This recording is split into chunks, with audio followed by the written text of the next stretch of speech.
Assalamualaikum warahmatullahi wabarakatuh. Saya di sini akan menjelaskan tentang hak kekayaan intelektual.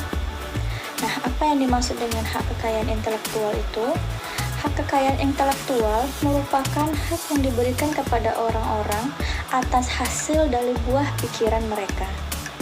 Nah, apa saja bentuk dari hasil buah pemikiran seseorang, yaitu dapat terwujud dalam bentuk karya tulis, karya kreasi artistik, simbol-simbol, penamaan, citra, dan desain yang dipergunakan dalam kegiatan komersial.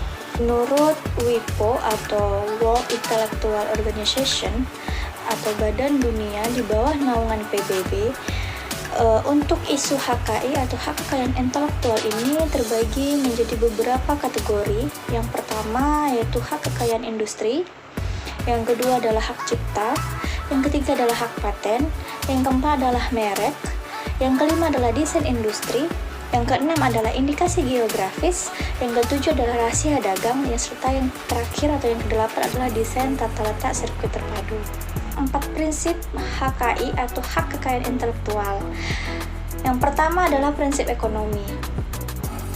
Berasal dari kegiatan kreatif yang diekspresikan dalam berbagai bentuk yang akan memberikan keuntungan kepada pemilik yang bersangkutan. Prinsip yang kedua adalah prinsip keadilan. Dalam prinsip ini, dalam penciptaan sebuah karya, maka pencipta memiliki hak dan memiliki perlindungan dalam kepemilikannya. Yang ketiga adalah prinsip kebudayaan. Prinsip ini dengan menciptakan sebuah karya, maka dapat meningkatkan taraf kehidupan, peradaban, martabat manusia yang memberikan keuntungan bagi sesama. Yang keempat adalah prinsip sosial, di mana prinsip ini hak yang ada diakui oleh hukum dan telah diberikan kepada individu tersebut dan perlindungan diberikan berdasarkan keseimbangan. Selanjutnya saya akan menjelaskan tentang klasifikasi hak kekayaan intelektual sendiri. Nah, berdasarkan WIPO atau World Intellectual Property Organization, hak atas kekayaan intelektual itu dibagi menjadi 2 bagian. Yang pertama adalah hak cipta atau copyright. Yang kedua adalah hak kekayaan industri atau industrial property right.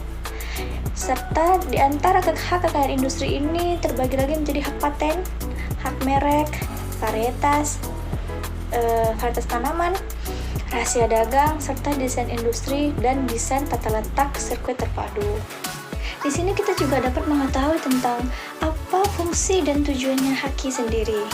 Fungsi dan tujuannya HKI sendiri terdiri dari 4. Yang pertama adalah sebagai perlindungan hukum terhadap penciptaan yang dimiliki oleh seseorang atau kelompok atas jerih payah dalam pembuatan hasil cipta karya dengan nilai ekonomis yang terkandung di dalamnya. Yang kedua adalah mengantisipasi dan juga mencegah terjadinya pelanggaran atas HKI milik orang lain. Yang ketiga adalah meningkatkan kompetensi, khususnya dalam hal komersialisasi kekayaan intelektual, karena dengan adanya HKI akan mendorong seseorang untuk terus berkarya dan terus berinovasi yang tentunya akan memperoleh apresiasi yang tinggi dari masyarakat.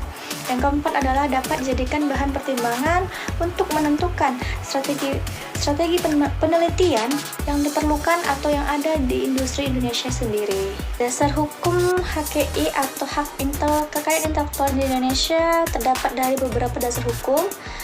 Yang pertama adalah Undang-Undang Nomor 19 Tahun 2002 tentang Hak Cipta, Undang-Undang Nomor 14 Tahun 2001 tentang Paten, Undang-Undang Nomor 15 Tahun 2001 tentang Merek, Undang-Undang Nomor 29 Tahun 2000 tentang Varietas Tanaman, Undang-Undang Nomor 30 Tahun 2000 tentang Rahasia Dagang, serta Undang-Undang Nomor 31 Tahun 2000 tentang Desain Industri dan yang terakhir adalah Undang-Undang Nomor 32 Tahun 2000 tentang Desain Tata Letak Sirkuit Terpadu. Di sini ruang lingkup tentang HKI sendiri terbagi menjadi 2. Yang pertama adalah ruang lingkup hak ekonomi. Apa itu? Hak yang dimiliki hubungan dan dampak langsung terhadap ekonomi perusahaan seperti hak pengadaan, hak distribusi, hak penyiaran, hak pertunjukan, dan hak juga pinjaman masyarakat. Yang kedua adalah ruang lingkupnya adalah hak atas ciptaan. Hak yang merujuk langsung terhadap subjek ciptaan, seperti program komputer, buku, fotografi, database, dan lain-lainnya. Terima kasih. Wassalamualaikum warahmatullahi wabarakatuh dan see you next time.